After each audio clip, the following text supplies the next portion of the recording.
Well, I'd like to shift gears here and talk a bit about what we had discussed in last week regarding the children of Israel.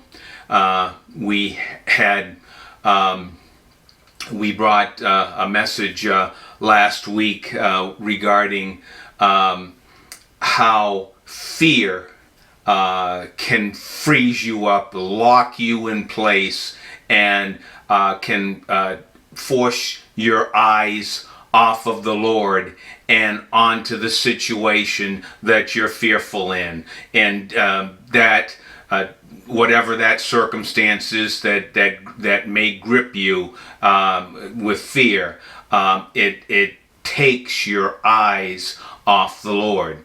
And that's one of the ways that the enemy attacks is bringing things in that one would distract us or discourage us or just lock us in debilitating fear. So what I'd like to have us take a look at again is continuing on in the book of Exodus. And we saw last week that the children of Israel were again, as I said, fearful, and they were complaining and just lamenting. Why were they in that position? Brought out, traveling away from Egypt, only to find themselves looking away from God and looking towards the army, the Egyptian army that was heading towards them, and they were gripped in fear. So we're going to take it from there, and I'd like us to take a look at Exodus. That's Exodus chapter 14, and we're going to be taking a look at verses 13 through 16. That's Exodus chapter 14, verse 13 through 16. And Moses said to the people, "Do not be afraid. Stand still and see the salvation of the Lord, which he will accomplish for you today. For the Egyptians whom you see today, you shall see again no more forever. The Lord will fight for you, and you shall hold your peace." And the Lord said to Moses, "Why do you cry to me? Tell the children of Israel to go forward, but lift up your rod and stretch out your hand over the sea and divide it. And the children of Israel shall go on dry ground through the midst of the sea." So now we see here, last week we saw them gripped, and they were complaining and saying, why did you bring us out here only for us to perish? We would have been better off staying in Egypt. And that's the enemy, right out of the enemy, taking our eyes off God and wishing that we were back in lost and bondage and sin, and that's where Satan would want us to dwell in. And that's what the children of Israel at that particular moment were dwelling on. But here we see Moses says something here. Moses brings encouragement. Moses said, in essence, get your eyes off this circumstance and put it where it belongs. And let's take a look here. That encouragement coming from Moses. And he says, verse 14, "The Lord will fight for you, and you shall hold your peace." So we see here Moses bringing that, hey, don't worry, be encouraged.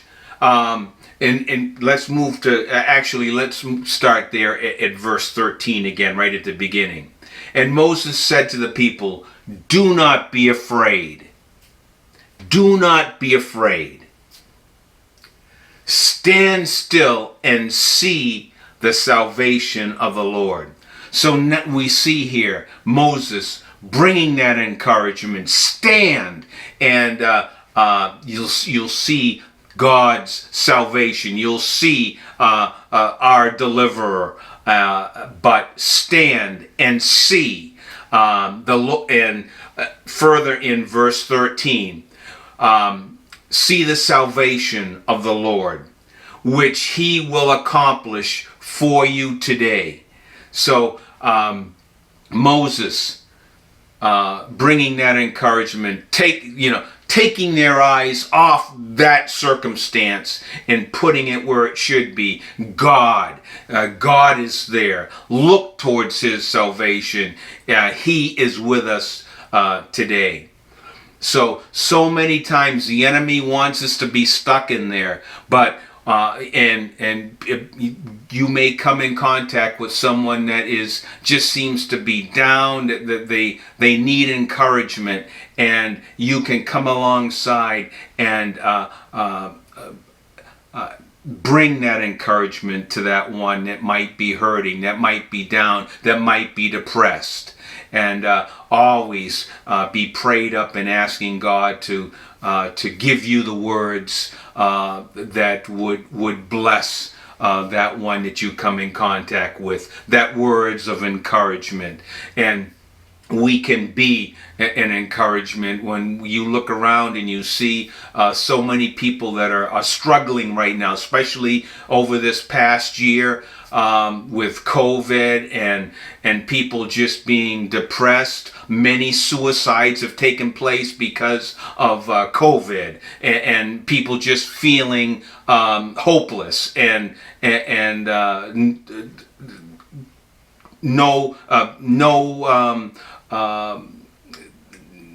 no reality that would come and help that individual. They just feel totally lost and they have nothing to live for, and we see that suicide. Now that's the enemy, nothing to live for. The enemy wants to destroy as many people as he can, and that's how he attacks the mind, and dwelling on what we've seen over this past year.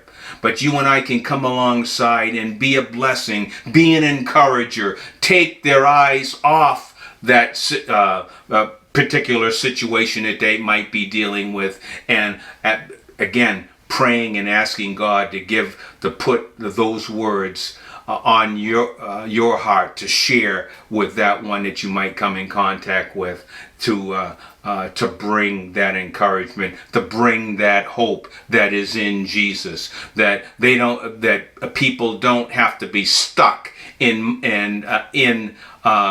that situation, but they can look to God. So we see here that Moses was that encourager. And then further on in the verse we see that God gives Moses that instruction, that the rod, to stretch the rod out. And the people knew what the blessing and God's power shone through that rod back in Egypt. And now he's raising it again, stretching it forth, and the waters part. But before then, and I want us to focus on this section of verse 15. And verse 15, and the Lord said to Moses, why do you cry to me? Tell the children of Israel to go forward. And that's what I want to focus on is Moses wasn't telling them, well, this pity party, we have to continue it. No, God told Moses, tell the people to move forward, to get up and get going and step out. God was there. His salvation to deliver them. He would go before them. But they couldn't be stuck there. They had to get up and they had to go. And that section there, tell the children of Israel to go forward. And we see Moses lifting the rod, lifting his hand towards the sea, and we see the parting of the sea. And the children of Israel got up. They're moving. They get across the sea. But God is there. He comes between the children of Israel and the Egyptians. And His power is bringing destruction to the chariots, breaking the chariot wheels, bogging them down to the point where the Egyptians realize the children of Israel's God is fighting for them. We better get going. We better get out of here. But at that point, we see the Lord tell Moses to raise his hand towards the sea that they had, that dry land that they had just crossed, but to cast his hand back over towards where the Egyptians were coming, and we see the water recede back to normal in where the dry land was, and it devoured the Egyptians right there, chariots, horses, and the Egyptians perish right there. And we see the children of Israel on the other side, and they're rejoicing, they're praising God, because they realized that God's salvation they saw that day, that God went before them and fought for the Egyptians. And they were praising God for that deliverance. But it starts out there again. They were stuck. They were frozen. But Moses brought that encouragement and to get up and to step forward. And I think that in verse 15 spoke to me, was that, you know, we can ourselves, God can instruct us and to move us in an area that He wants to bless someone else, and we can have an excuse, make an excuse, maybe question it, but ultimately we're stuck there. What we need to do is simply pray, ask God to help us, ask God to give us that boldness to let His Holy Spirit work and move in our hearts to be able to reach out. Be prayed up, asking God to put that one person or those people on our hearts on a daily basis that He wants us to share the good news, or to be an encouragement, to uplift someone, to come alongside and to have that sensitivity of if a person is struggling, a person is, as I had mentioned, might be in a position where they're depressed and they're downtrodden, in a hopeless situation, that we can come and be an encouragement, can be an uplifter and a blessing. And so important that we need to be in a position to say, Lord, here I am, and to be right there to move forward as God leads us. And that's where the children of Israel were. The enemy was bringing,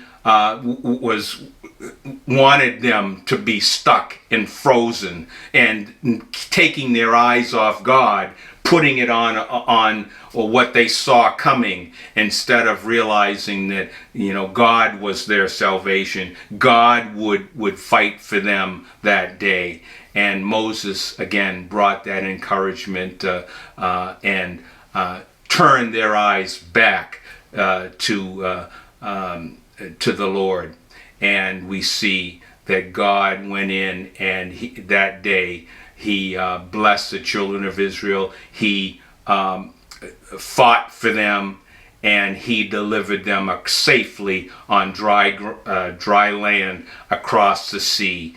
And we see that those waters receding again and eliminating that enemy army that was out to destroy Israel. So get up, get on the move, ask God to help you to step forward in Him. He will. And be prayerful and ask God to to prepare your heart each and every day for what He has in store for you that day, and to be right there standing and ready to move forward as He directs you.